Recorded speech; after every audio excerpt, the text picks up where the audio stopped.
ఒకనొకటిగా నా సర్పం కుయక్కి దెయ్యం వచ్చి తన జీవితంలో ఇది తినవచ్చా, ఇది నిజమా అని సందేహం పెట్టింది.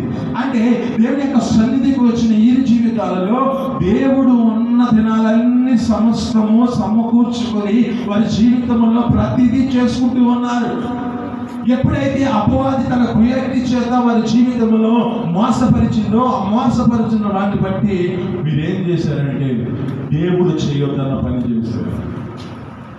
చేసిన దానిని బట్టి వారి జీవితంలో మొదటిగా ఒప్పుకోట్ల వ్యక్తి, అయ్యా నీవిచ్చిందేనయ్యా. లాస్ట్కి ఎవరి మీద నడుతున్నారంటే నీవిచ్చిందే.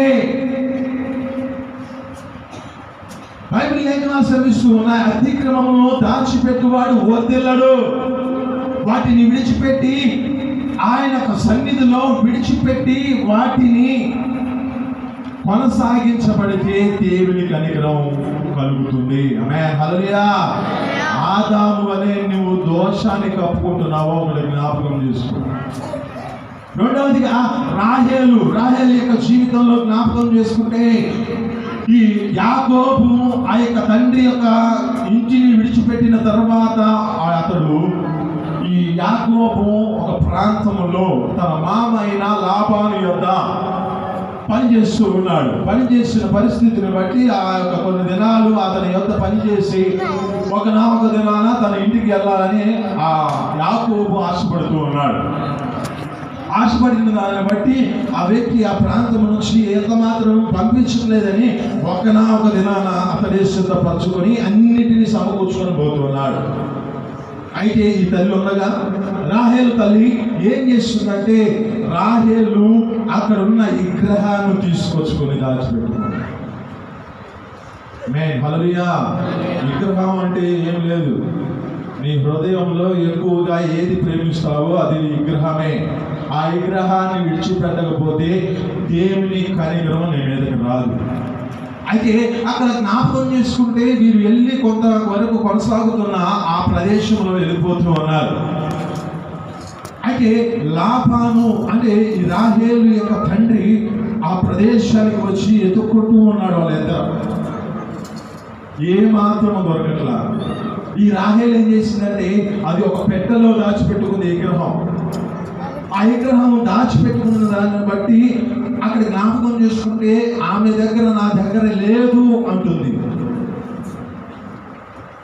ఆమె యొక్క స్థితిని బట్టి అక్కడ జ్ఞాపకం చేసుకుంటే ఆమె కలిగిన ఆ యొక్క దోషభరితమైన విగ్రహం ఒకటి తీసుకొచ్చుకుంది.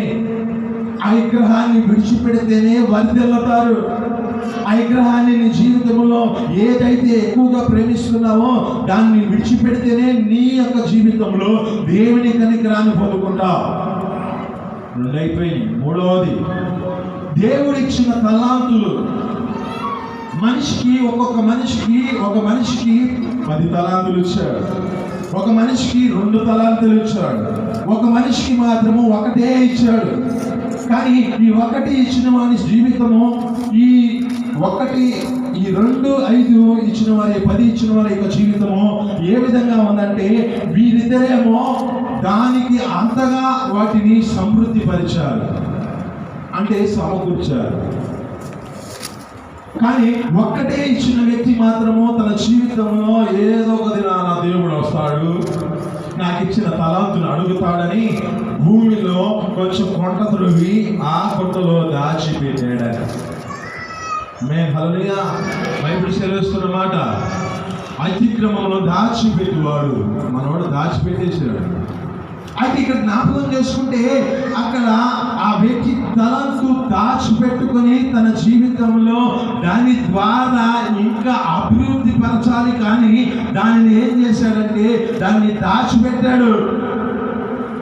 బైబిల్ ప్రకారం జ్ఞాపకం చేసుకుంటే ఏం చేశాడంటే మనిషిని పిలుచుకున్నాడు.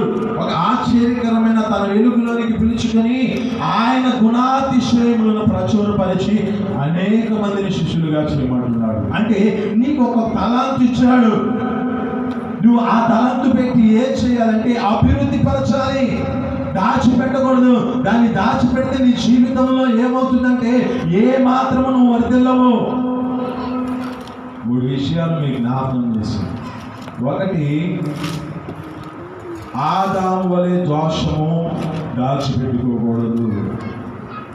రెండు, రాహేలు వలె విగ్రహాన్ని ప్రేమించిన దానిని హృదయంలో పెట్టుకోకూడదు.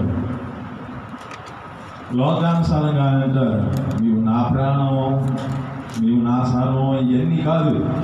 అయితే ఇక్కడ బైబిల్ సెలవుస్తున్న మాట ప్రకారం ఏమిటంటే, దేవుడు మనల్ని ఎంతగా ప్రేమించాడంటే 3:16 ఉంటున్న మాట, యాకోబు సువార్త 3:16. దేవుడు లోకమును ఎంతగానో ప్రేమించెను కాగా తన అద్వితీయ కుమారుని యందు విశ్వాసముంచు ప్రతి వాడు నశింపగా నిత్య జీవం పొందాలని దేవుని యొక్క ఉద్దేశము. ఆమేన్, హల్లెలూయా. అయితే ఇక్కడ జ్ఞాపకం చేసుకుంటే, నీవు ఏమి చేసుకున్నావు? ఆదాము వలె నీ దోషాన్ని కప్పుకుంటే, ఆదాము వలె నీ దోషాన్ని దాచిపెట్టుకుంటే ఎంత మాత్రమో దేవుని కనికరం రాదు. ఆదాము ఈ రాహేలు వలె నీ జీవితంలో విగ్రహాన్ని ప్రేమించుకుంటూ ఆ విగ్రహంతోనే నీ జీవితాన్ని గడుపుతున్నావేమో. విగ్రహం అంటే నువ్వు ఏది ప్రేమించినా, మనవుడు, మనవరాలు, భార్య, భర్తలు, కుమారుడు, కోడలు, అత్త, ఎవరిని ప్రేమించినా అది విగ్రహమే. ఇక్కడ అంటున్న మాట ఏమిటంటే, విగ్రహాన్ని దాచిపెట్టుకున్నవాడు వర్ధిల్లడు. మూడవదిగా తలాంతు. నీకు ఇచ్చిన తలాంతు ఒకటి ఉంది, దేవుని పిలుపులో నువ్వు ఒకటి ఉన్నావు. అయితే నీ పిలుపును బట్టి, నువ్వు పిలువబడిన నీ పరిస్థితిని బట్టి నీకు ఇచ్చిన కుటుంబం ఒకటి ఉంది. ఒక తలాంతు, ఒక కుటుంబం.